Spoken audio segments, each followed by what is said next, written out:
고린도 교회의 어려움에 대해서 계속해서 말씀을 나누고 있습니다. 고린도 교회에 거짓 선생들이 왔습니다. 거짓 선생들이 와서 자기 자랑을 많이 했습니다. 문제는 고린도 교회에 온 거짓 선생들이 자기 자랑을 많이 한 것도 문제겠지만은 고린도 교회 성도들이 어리석음도 문제다라는 사실이죠. 거짓 선생들이 잘못된 복음과 잘못된 교리를 전하면 그것을 분별할 줄 알아야 되는데 고린도 교회 성도들이 그런 것에 대한 분별력이 없었다는 이야기입니다. 여러분, 자기 자랑이 왜 문제가 되냐면은 처음에는 있는 그대로 할 수 있지만 나중에는 점점 부풀려질 수밖에 없습니다. 그렇게 되면 필요 이상의 말이 많아지게 되고 결국에는 거짓말을 할 수밖에 없기 때문에 그렇죠. 이런 것을 진실의 기준으로 본다면 거짓말을 한 것이고 고린도 교회는 이 거짓을 분별하지 못했다라는 점에서 문제가 있는 것입니다. 바울이 충성을 다해서 섬긴 그런 교회이고 바울이 최선을 다해서 설립한 교회인데 거짓 선생의 말에 속아 넘어가서 교회가 큰 시험에 빠졌다는 소식을 듣게 되니 바울의 마음이 굉장히 아팠던 것은 불보듯 뻔한 일입니다. 여러분, 한 사람의 겸손을 가늠하는 참된 기준은 꼭 필요할 때 자랑하면서 겸손을 잃지 않는 것입니다. 실패했을 때 겸손하기는 쉽겠죠. 내가 다 잃어버렸는데 자랑할 게 뭐가 있겠습니까? 반대로 크게 성공했을 때는 겸손하기가 굉장히 어렵게 됩니다. 바울은 주님께 특권을 받은 사람입니다. 바울은 특별히 주님께서 빛으로 보여주셨고 부활하신 예수님께서 직접 자기에게 보여주셨기 때문에 자랑으로 하자면은 바울은 더 많은 자랑을 할 수 있었을 것입니다. 또한 하나님이 주신 특권을 가지고 사역에 굉장히 많은 열매도 얻었던 그런 바울 아니겠습니까? 이런 상황 속에서 바울이 가져야 할 태도는 무엇이냐면은 어떤 것이 진리인지를 말하면서도 겸손을 잃지 않는 것, 이것이 굉장히 중요한 것입니다. 그런 의미에서 바울은 오늘 16절 말씀을 시작하면서 뭐라고 이야기하냐면은 자기 자랑은 어리석은 일이다 라고 이야기를 하고 있죠. 거짓 선생들은 고린도 교회에 와서 필요 이상의 자기 자랑을 했고 그 자랑은 바울이 사도는 아니다 라고 하는 데까지 이르게 된 겁니다.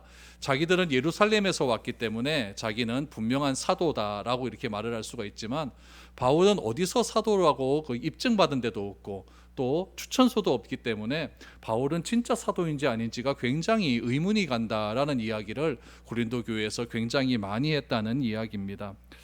그래서 바울은 자기도 이제는 어쩔 수가 없다. 나도 내가 어떻게 사도가 되었고 내가 어떻게 하나님께 큰 권능을 받았다는 그 자기 자랑 내가 좀 해야겠다는 것이죠.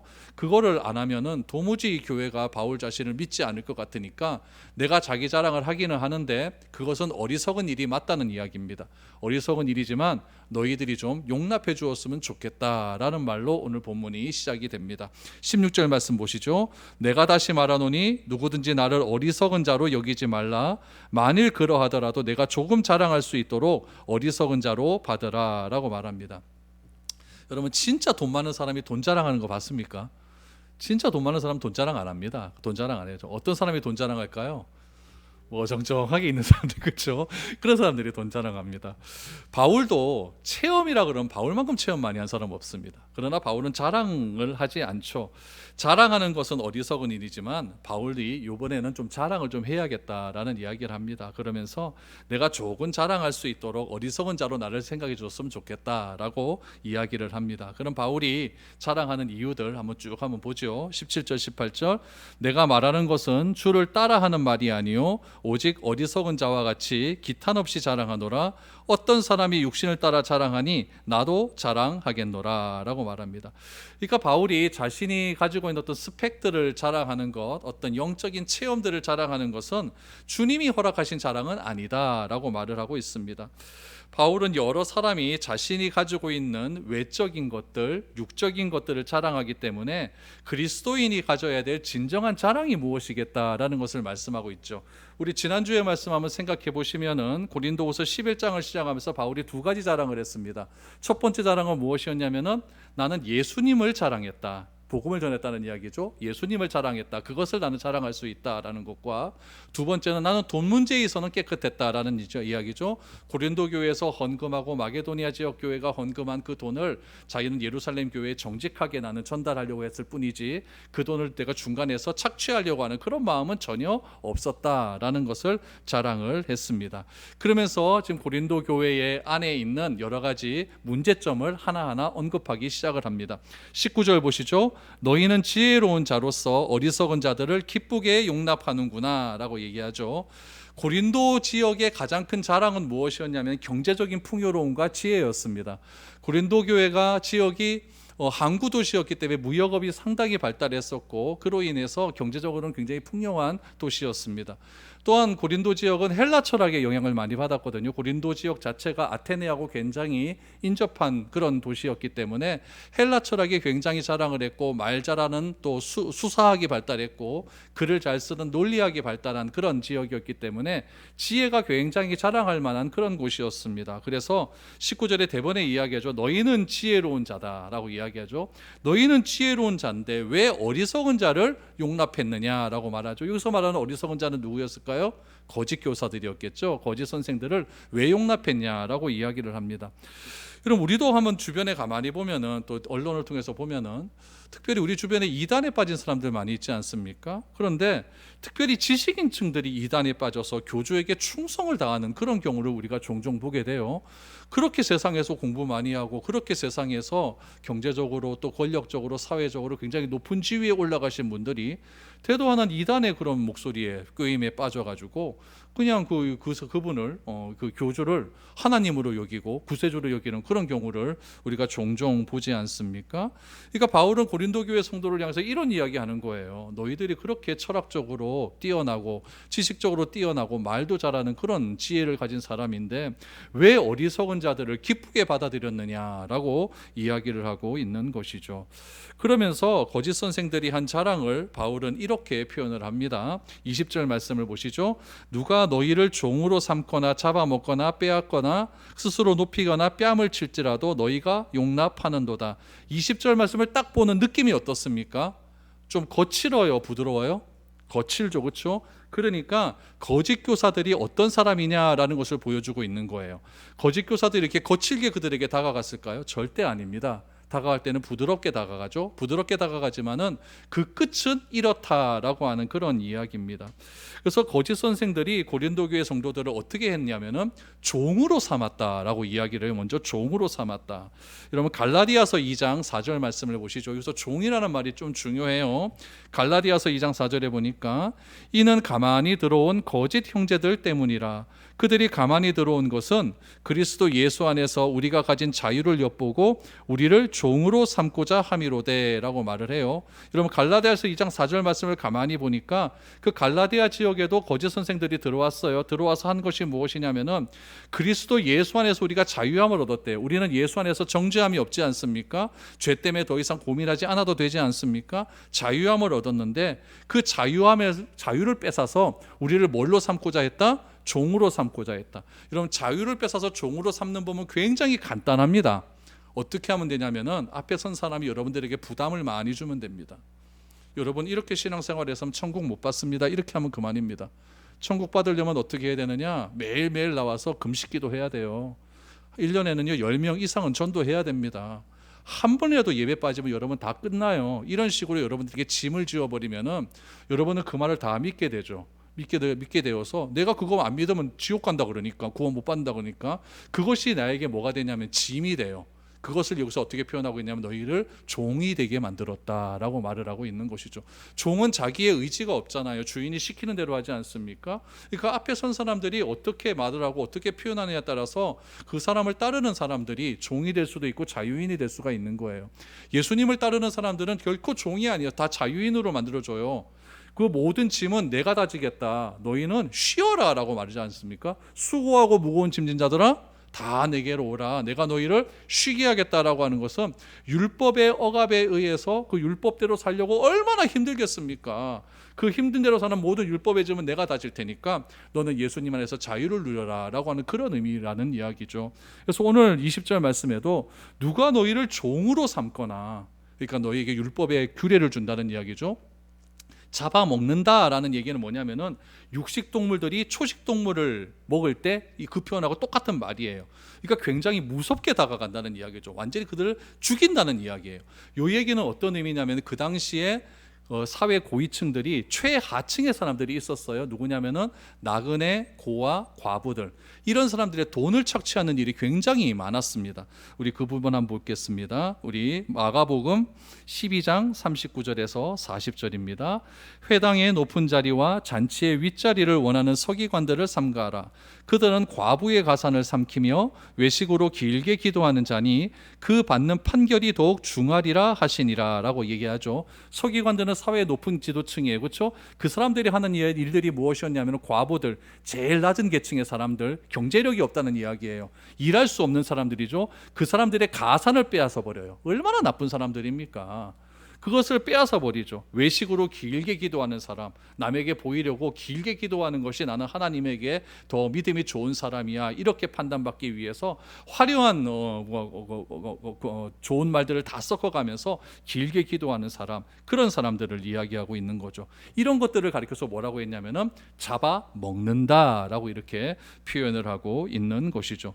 또 하나 나오는 것이 무엇이냐면은 뺨을 때린다라고 나와요. 뺨을 때린다.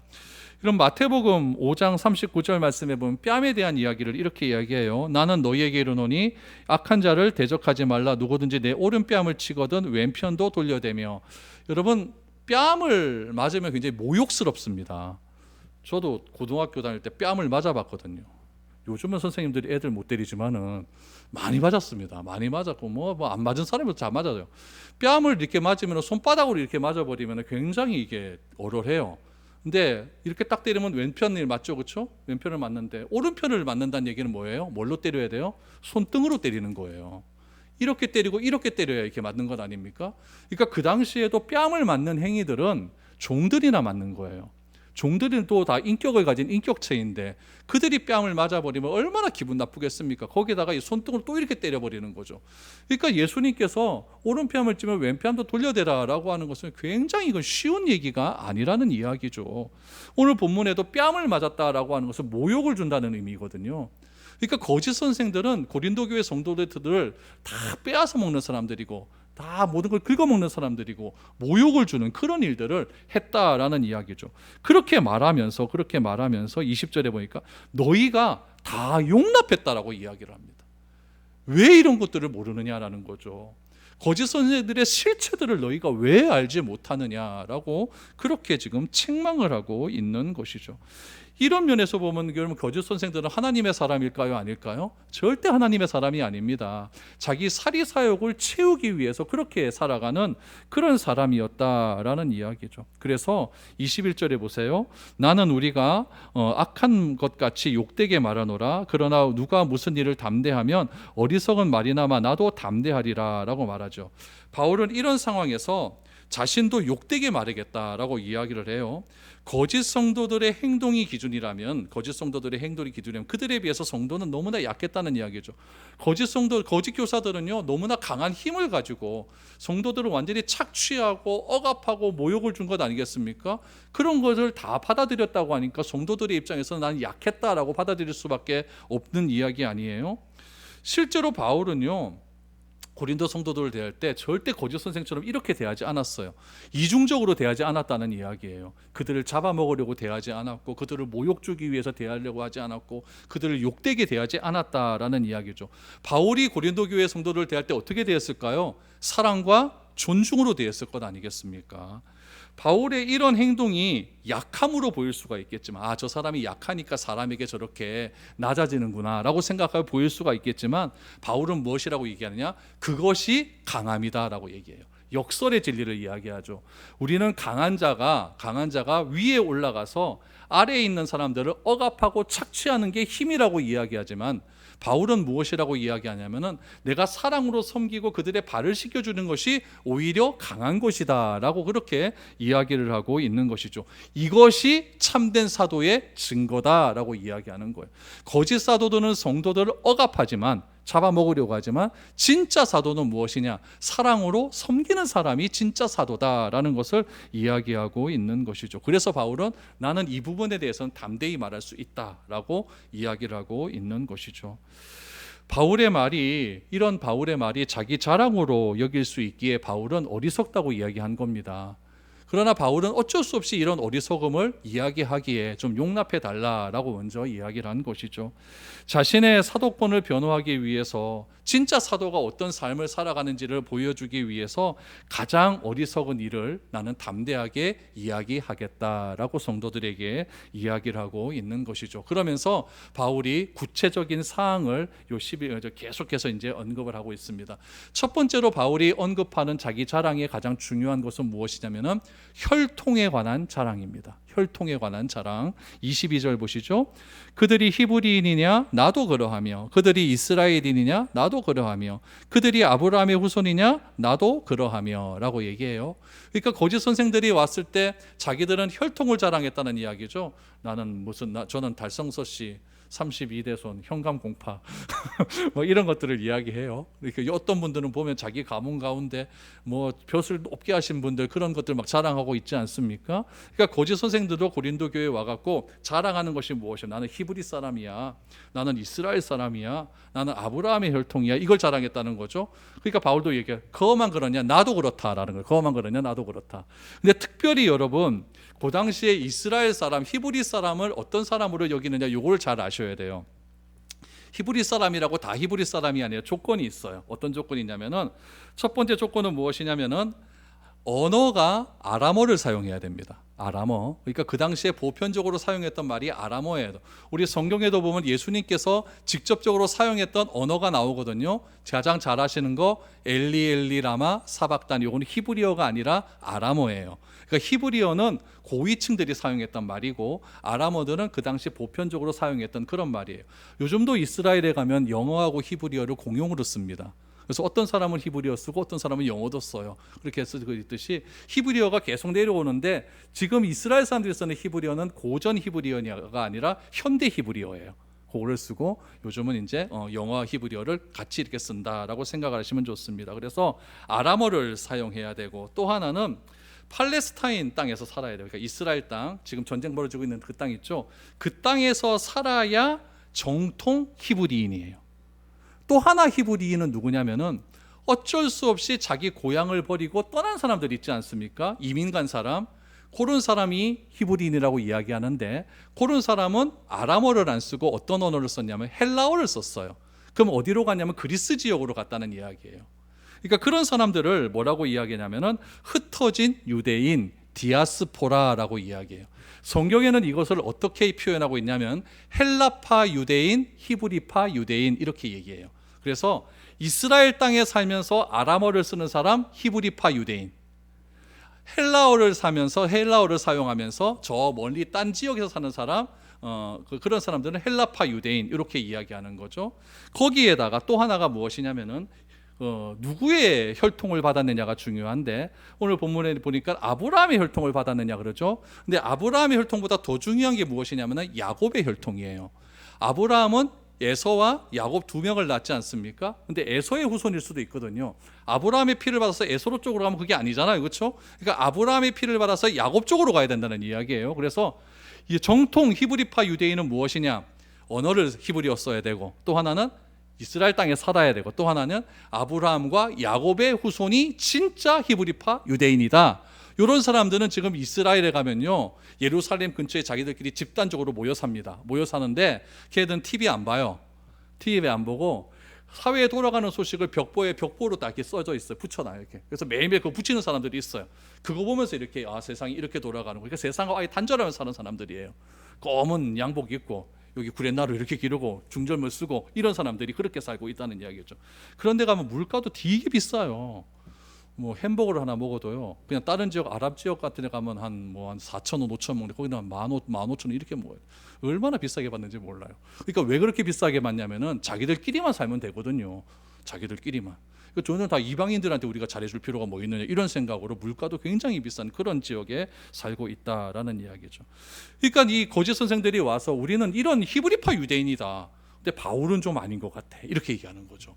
바울은 다소에서 지금 살았잖아요. 그러니까 그 팔레스타인 땅은 아니거든요. 다소는 저기 저 터키 중심의 그런 땅이기 때문에 바울은 정통적 히브리인이 아니야라고 이야기했는데, 바울은 너희들이 히브리인이냐? 나도 히브리인이다. 너희들이 이스라엘? 나도 이스라엘. 너희들이 아브라함의 후손? 나도 아브라함의 후손이다라고 그렇게 이야기를 하고 있는 것이죠. 두 번째 자랑은 무엇이냐? 고난이에요. 고난. 23절 말씀을 보시죠. 그들이 그리스도의 일꾼이냐? 정신없는 말을 하거니와 나는 더욱 그러하도다. 내가 수고를 넘치도록 하고 옥에 갇히기도 하고 더 많이 하고 매도 수없이 맞고 여러 번 죽을 뻔하였으니 라고 말하죠. 그러니까 바울은 먼저 거짓 선생들이 나는 그리스도의 일꾼이야 라고 이야기하고 다닌다는 거예요. 나는 하나님의 일꾼이야 라고 했더니 바울이 뭐라고 합니까? 정신없는 말 하지 말아라 이렇게 이야기를 해요.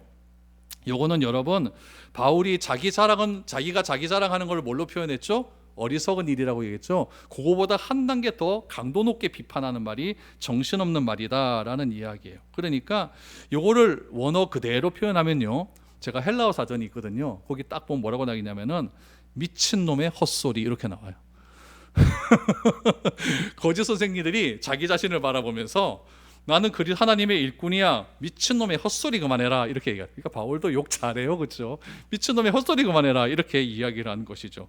그러니까 바울은 거짓 선생보다 내가 더 우월하다는 것을 강조하기 위해서 나는 더욱 그러하다, 내가 진짜 하나님의 일꾼이다라는 것을 이야기하는 거죠. 그 우월함의 증거가 무엇이겠습니까? 23절에 보니까 고난이다라는 이야기예요.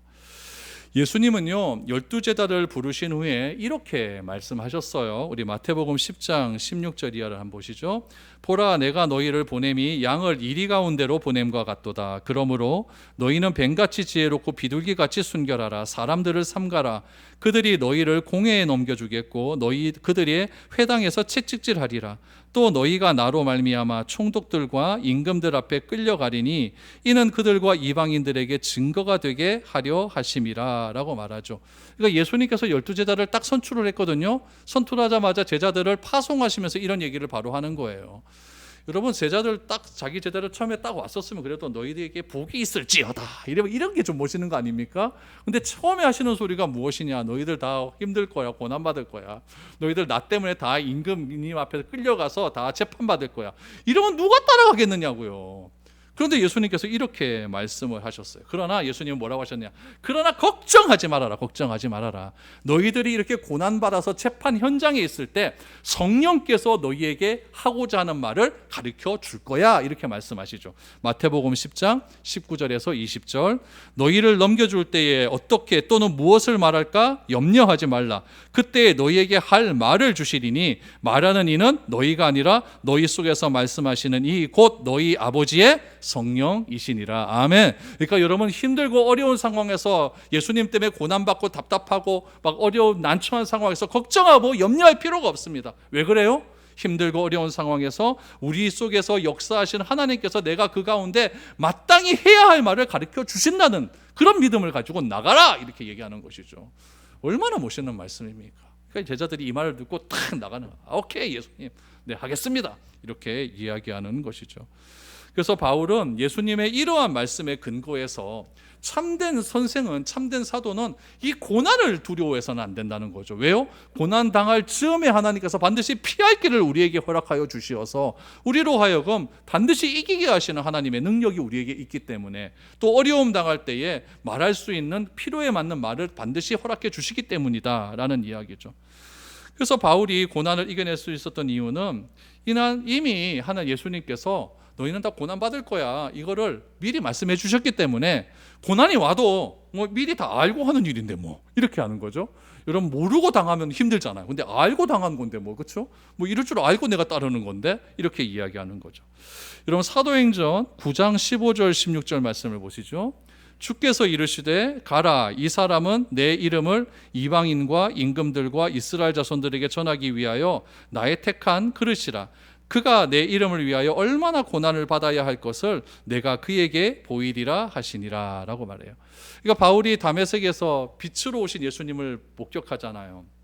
그 후에 눈이 벌어버리거든요. 그때 아나니아라고 하는 사람을 하나님께서 부르셔갖고 바울에게 가라 그랬더니 이 아나니아도 바울이 한 짓을 알고 있는 거예요. 맨날 사람 죽이고 이런 짓을 알고 있는 거죠. 왜 그래야 됩니까? 라고 했더니 하나님께서 이 말씀을 딱 주신 거예요. 그는 나를 위하여 택한 그릇이다. 이방인을 위해 택한 그릇이다. 그들이 나 때문에, 이 바울이 나 때문에 고난도 받아야 한다라고 이렇게 미리 말씀을 해 주셨다는 이야기죠. 바울은 얘기합니다. 거짓 사도는 뭘 중요하게 여기느냐? 추천서, 이력서를 중요하게 여긴다는 거예요. 하지만 바울은 자기 몸에 무엇을 남겼냐면은 예수의 흔적이 있다라고 그렇게 이야기를 합니다. 바울에게 있는 예수의 흔적은 무엇일까요? 돌에 맞아서 몸에 상처가 난 그런 상처들 아니겠습니까? 또 그렇게 예수님 때문에 받는 모욕적인 말들, 침뱉음 당한 것들, 그때 당했던 순환들, 그 때문에 가졌던 자기의 마음의 아픈 상처들, 그런 마음들이 있지 않겠습니까? 그런 것들이 다 예수님 때문에 당한 예수의 흔적이다. 그래서 나는 예수의 흔적을 가졌다라고 말을 하죠. 저와 여러분들에게는 어떤 예수의 흔적이 있는지 잘 모르겠습니다. 여러분들은 예수님 때문에 한번 심한 욕설을 한번 들어봤습니까? 예수님 때문에 한번 뚜드겨 맞아봤습니까? 예수님 때문에 교회 간다는 이유로 진짜 모진 그런 억울함을 한번 당해본 적이 있습니까? 그런 억울함을 당하고 심한 모욕을 당함을 통하여서 내가 예수님을 끝까지 믿고 있었다고 한다면 그 믿음이 여러분 예수님의 흔적이다, 예수의 흔적이다 라고 말을 할 수가 있는 것이죠. 거짓 선생은 추천서를 자랑했지만 바울은 예수 때문에 당한 그 고난의 흔적, 예수의 흔적을 바울은 지금 자랑하고 있습니다.